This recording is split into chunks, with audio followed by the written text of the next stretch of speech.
Bonjour à tous et bienvenue sur ma chaîne YouTube, Paroles vivantes et d'espoir. Aujourd'hui, nous allons plonger dans la joie d'appartenir à Dieu. Genèse 48. C'est votre première fois ici.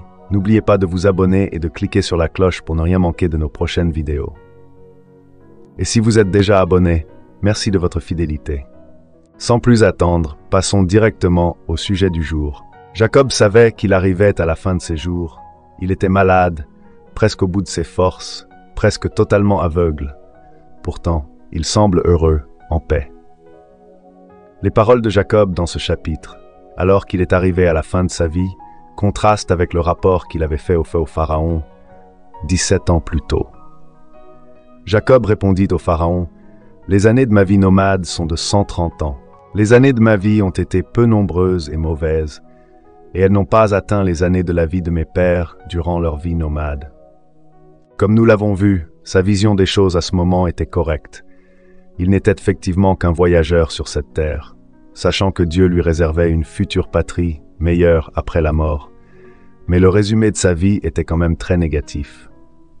Ici, il ne tient pas du tout le même discours. Ce qui est très différent, c'est que le résumé de sa vie n'est plus centré sur lui-même, mais sur Dieu, sur l'action de Dieu dans sa vie.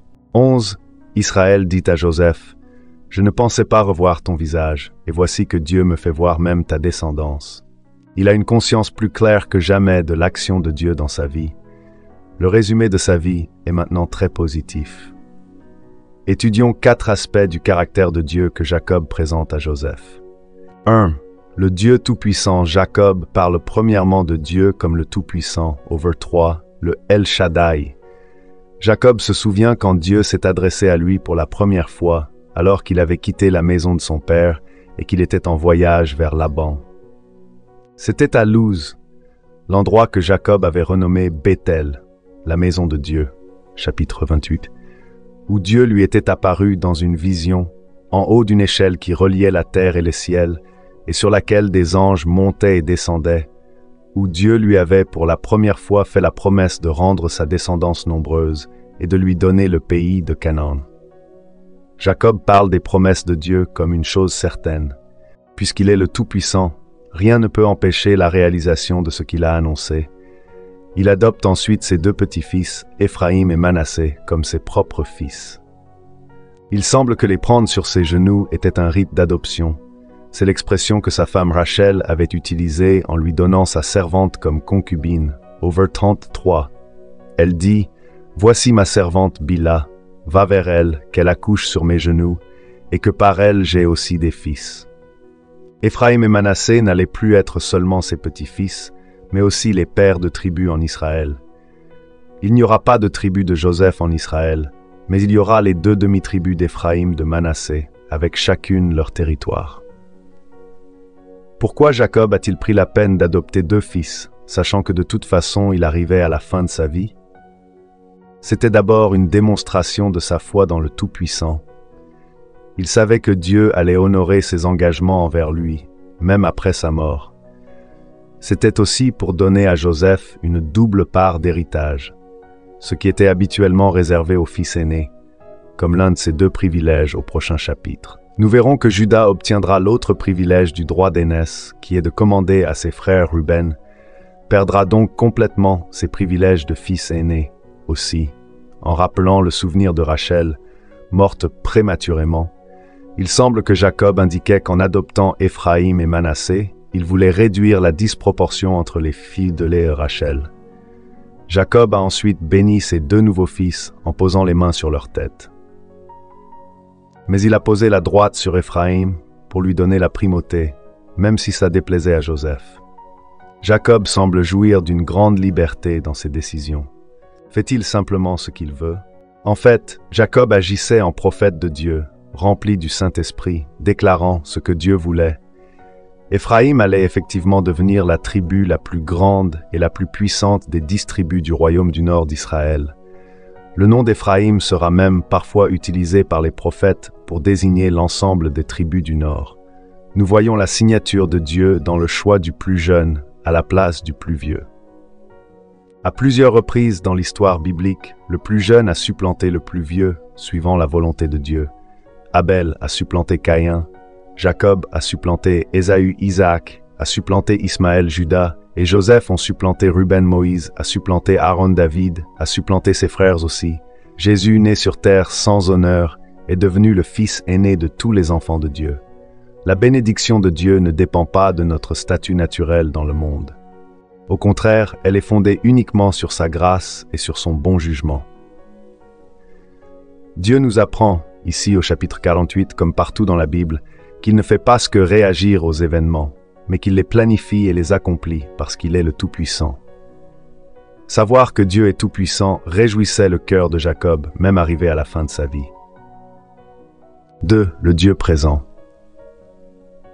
Un deuxième aspect du caractère de Dieu est présenté par Jacob au verset 15 dans sa bénédiction pour Joseph, que le Dieu en présence de qui ont marché mes pères, Abraham et Isaac.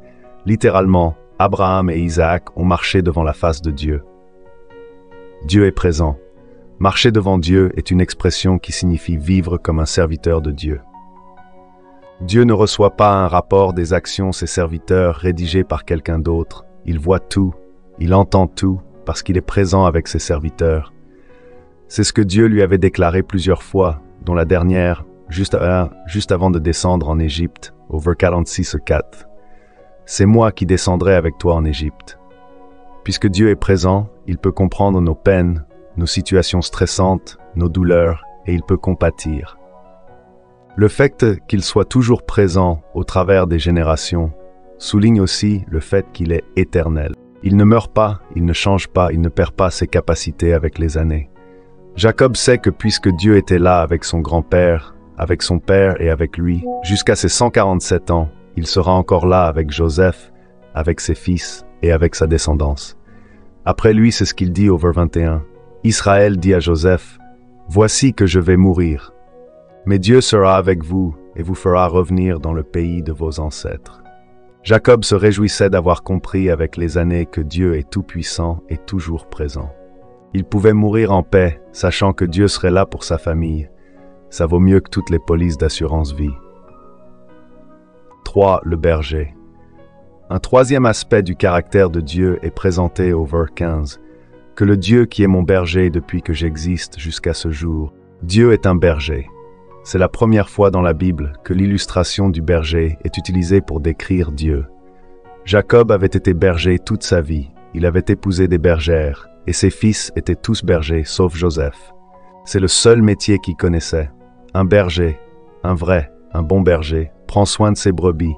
Il est bienveillant envers son troupeau parce qu'il l'aime. C'est son troupeau qui fait sa gloire. Il en prend soin, le nourrit, le conduit, le protège, le sécurise. C'est intéressant de voir que Jacob dit que Dieu a été son berger depuis qu'il existe. Même avant qu'il ne se convertisse et fasse de Dieu son Dieu, alors qu'il n'était qu'un jeune enfant, étant plus vieux, avant même qu'il ne connaisse Dieu, il était déjà son berger. Jacob se réjouissait de savoir que Dieu est tout-puissant, toujours présent, et le berger par excellence. 4. Le Rédempteur. Un quatrième et dernier aspect du caractère de Dieu est présenté au verset 16, que l'ange qui m'a racheté de tout mal bénisse ses garçons. Dieu est le Rédempteur. L'ange de l'Éternel est apparu plusieurs fois à Jacob. Il s'est même battu avec lui à Péniel, et Jacob a obtenu sa bénédiction. Jacob a reconnu que cet ange était Dieu lui-même. Certains croient que c'était les premières venues de Dieu le Fils, de Jésus.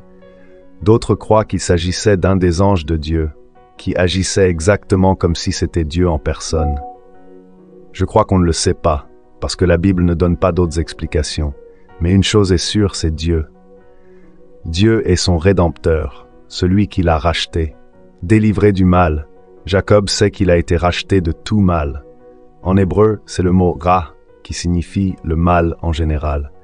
Le mal, c'est premièrement tout ce qui arrive qui est mauvais, toute menace, tout danger. Dans ce sens, on peut traduire le verbe « gal » dans cette expression par « délivrer ».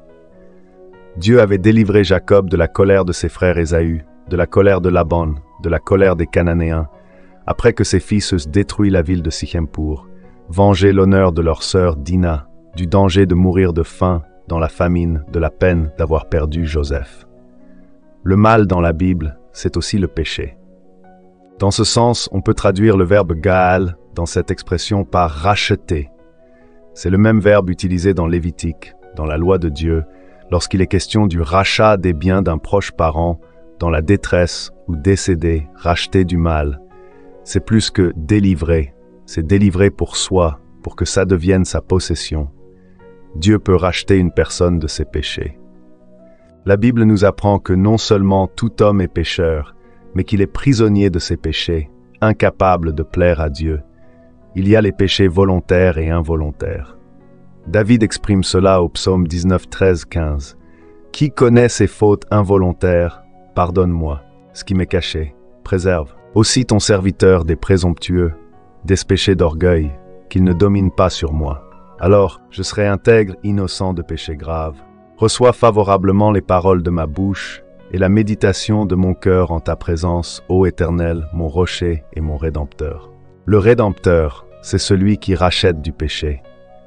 Je crois que c'est ce que Jacob exprime aussi ici, que Dieu l'a racheté de ses péchés.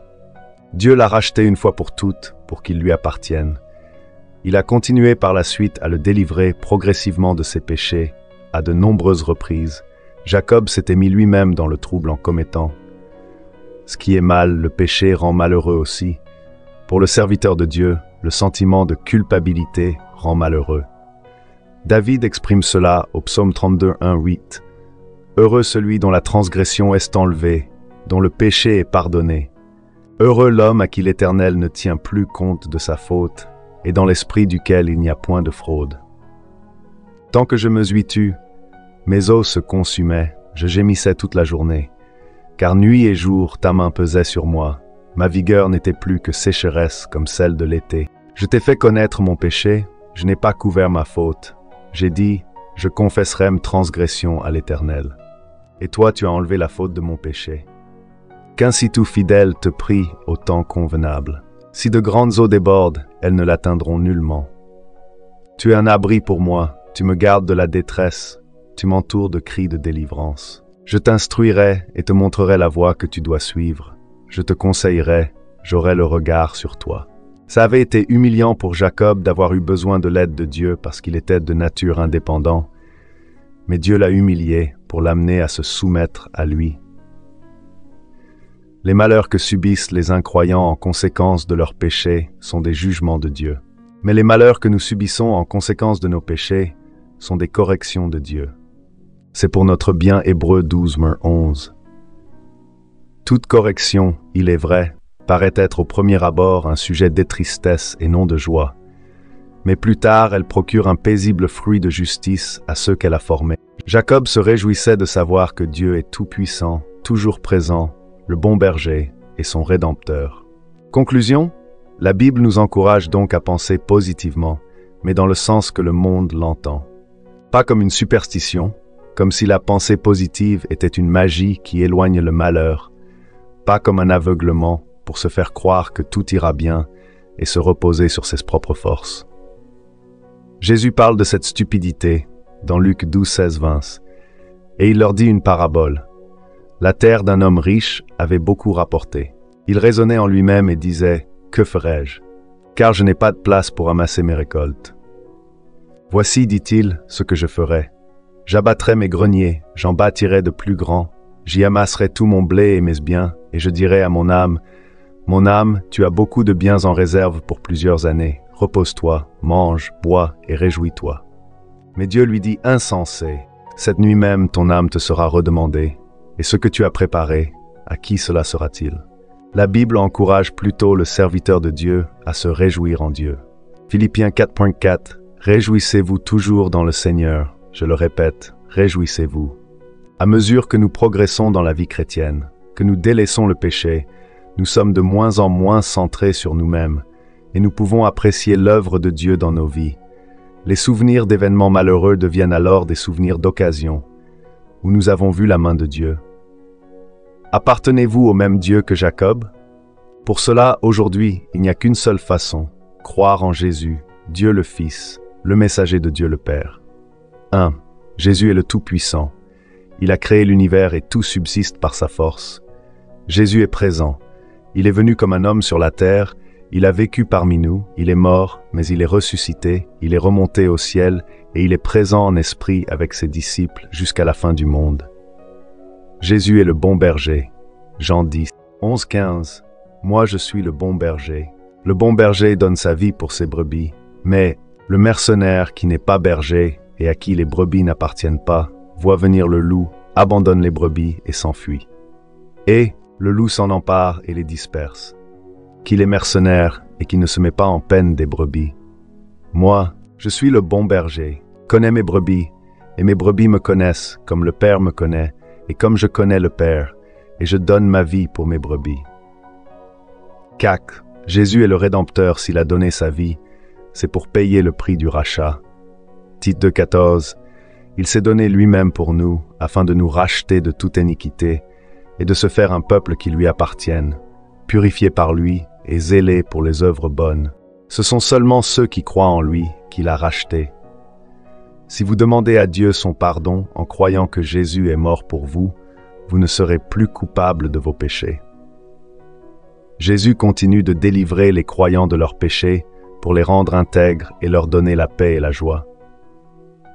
2 Timothée 4,18 Le Seigneur me délivrera de toute œuvre mauvaise et m'ésauvera pour me faire entrer dans son royaume céleste. À lui la gloire au siècle des siècles. Amen. La joie d'appartenir à Dieu. Genèse 48, Introduction. Vous avez sûrement déjà entendu quelqu'un dire qu'il faut penser positivement dans la vie pour tout aille bien. Est-ce vrai? Est-ce que la pensée positive change quoi que ce soit? Nous approchons de notre étude de la Genèse. Jacob et sa famille se sont installés à Goshen, en Égypte, sous la protection du Pharaon, recevant les soins de Joseph, leur bienfaiteur. Jacob pensait être à la fin de sa vie en arrivant en Égypte, mais il a vécu encore 17 ans. Arrivé à la fin de ses jours, il a fait venir Joseph et lui a fait promettre qu'il ne serait pas enterré en Égypte, mais en Canaan, dans le tombeau d'Abraham et d'Isaac. Il semble avoir vécu encore un peu de temps après cela, puis il est tombé malade, et là il savait que c'était la fin. Lisons Genèse 48. Le bonheur sur cette terre peut être menacé par toutes sortes de choses, mais la pire menace, c'est de voir la mort s'approcher. Et voilà, c'est tout pour aujourd'hui. J'espère que cette vidéo sur la joie d'appartenir à Dieu, Genèse 48, vous a plu et que vous avez appris quelque chose de nouveau. N'hésitez pas à laisser un commentaire ci-dessous pour partager vos pensées et poser vos questions. J'adore lire vos retours. Si ce n'est pas déjà fait, pensez à like la vidéo et à vous abonner pour ne pas rater les prochains contenus. Merci d'avoir regardé et à très bientôt pour une nouvelle vidéo.